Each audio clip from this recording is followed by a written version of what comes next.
This is example problem 1 on module 6.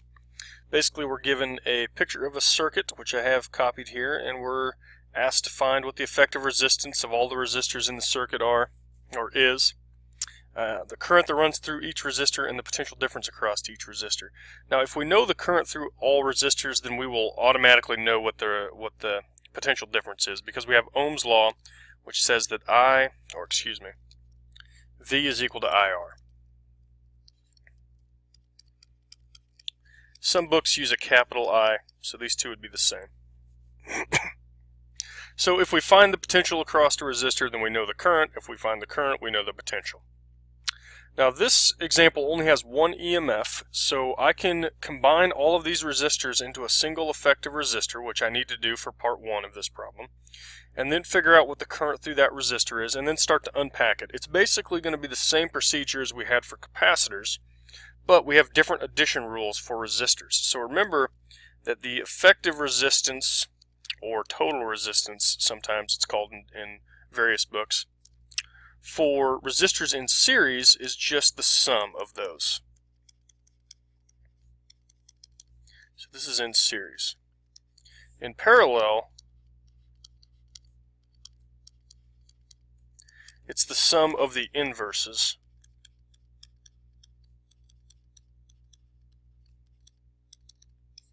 And then that has to be inverted. So this is actually the opposite, or reversed, from capacitors. For capacitance, in series it's the inverses that add, and in parallel the capacitances add directly. So I'm going to use the effective capacitor, thinking about capacitors again. I'm going to use the effective resistance to calculate these currents. Okay, so let me make a little bit more room down here. And I'm going to start off by figuring out what the effective resistance for the whole circuit is, since I need to do that for part 1 anyway, and then calculate the current that runs through that effective resistor. So I've got a resistor.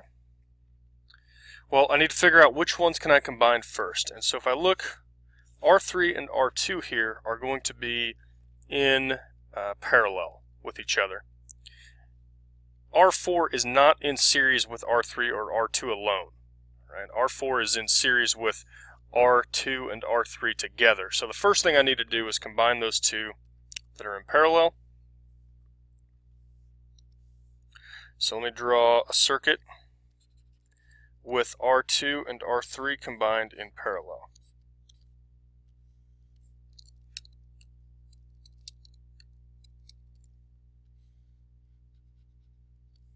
So this, oh boy, that doesn't look very good. There we go. So this is R4. This is R2, R3, which is equal to 1 over R2 plus 1 over R3. Inverse of that. And then I've got R1 there. Now I have 3 resistors in series, and so I can just add those together to get a single effective resistance, which is going to be R1 through 4.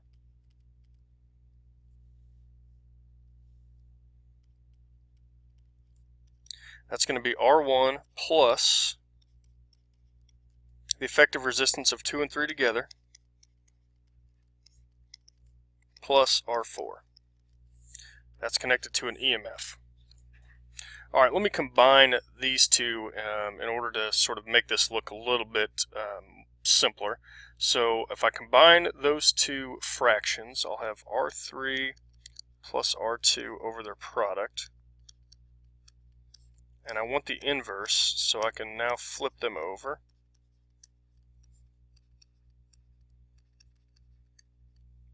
There we go.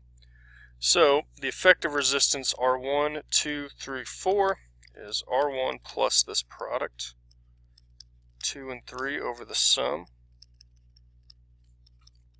plus R4. Now, the current that runs through that resistor then is going to be given by Ohm's law. V is equal to IR. So the current is going to be the voltage divided by the resistance, which is the EMF, divided by the effective resistance of the whole circuit. So this already right here would be the answer to part 1. That's the effective resistance for all of the resistors. The current that runs through everything, well, this effective resistor I should say, is just the EMF voltage divided by that effective resistance. Now, I have to go and unpack the effective resistors into their individual resistors. So the first step is to go from the single effective resistor to the 3 resistors in series. Now, because they're connected in series, I know that the current through all of the resistors is equal to each other. So this current, and this current, those are all equal to each other.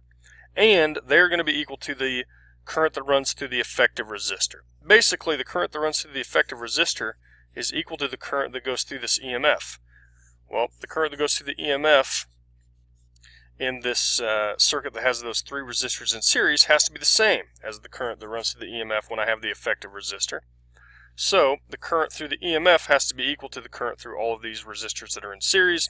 So the current for the resistors in series is equal to the current through the resistor that effectively replaces them. Okay, so let me remove all of these arrows here. So already I know what the current through R1 and R4 is. So I've got, let's say I1 is equal to I23 is equal to I4, which is equal to this.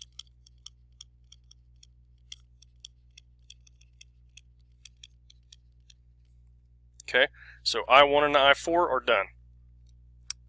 Now I could calculate what the voltage across each one of these resistors is, which is what I'm going to have to do in order to figure out how much current runs through R2 and R3. So the next step would be to go back to the resistor where I have these, or excuse me, the circuit where I have these 2 resistors R2 and R3 connected in parallel. Now when I go from an effective resistor to a couple of resistors in parallel, the thing that is the same between the effective resistor and the resistors that are in parallel is the potential difference across them. So when they're in series, it's the current that's the same. When they're in parallel, it's the potential difference. And that's just because this point to this point has to have some potential difference, and that has to be the same as the potential difference between this point and this point. So I need to figure out what that potential difference is. Alright, so let's go ahead and calculate what the potential difference across the resistor 1, resistor 4, and then this effective resistance R2. So V1 is going to be equal to I1 R1, and I1 is equal to this. Right, so I would have a number for that if I had numerical values for all of these. V4 is equal to I4 R4, and V23 must be equal to I23 R23. So this one would be R1 times the EMF over all of this sum.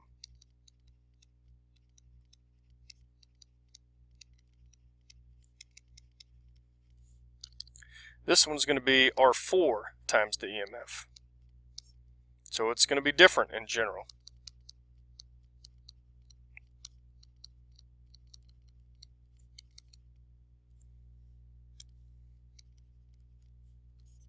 Okay. And this one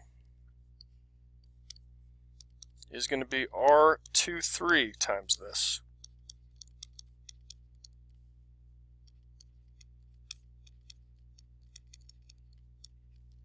I don't know what I got here. That should be 1 with a plus sign. There we go. And R23 is R2 times R3 over the sum. EMF. There we go. So it starts to look kind of ugly, but I mean, really, we're just methodically going through all of these quantities that we're calculating. So I mean, you know, if you build it piece by piece, it's simple. If you try to look at it and write down the final answer all at once, then it's complicated. So we already have now, let's look at the things that I'm supposed to get in part A and part 2 and 3. I got current 1, current 4, those are done. I got voltage 1, voltage 4, those are done.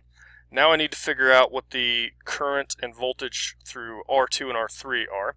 Well, the voltage across R2 and R3 is going to be equal to the voltage across this effective capacitor, so V2 equals V3 equals V23, which is equal to that stuff there.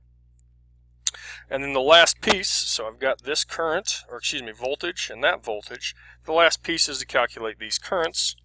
I2 is going to be V2 times R. No, that's not going to be it. It's going to be V2 over R2, which is going to be, let's see here, let's just pile it all in. So if I look, this term right here, that's R2. I'm going to take this whole thing and divide by R2, which means that that R2 in the numerator will cancel. Okay, so let's do that.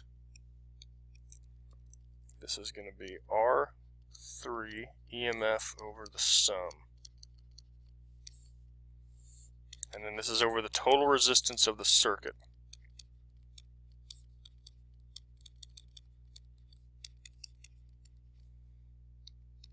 Alright, now I've got I2. I3 is V3 over R3.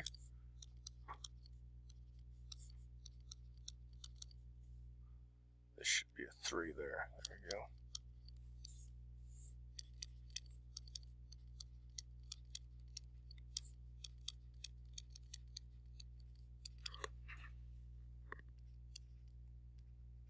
Okay.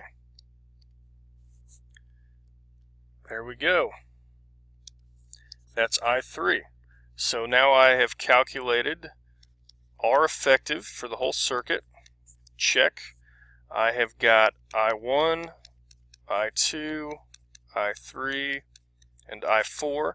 And I've got V1, V2, V3, and V4. That's everything.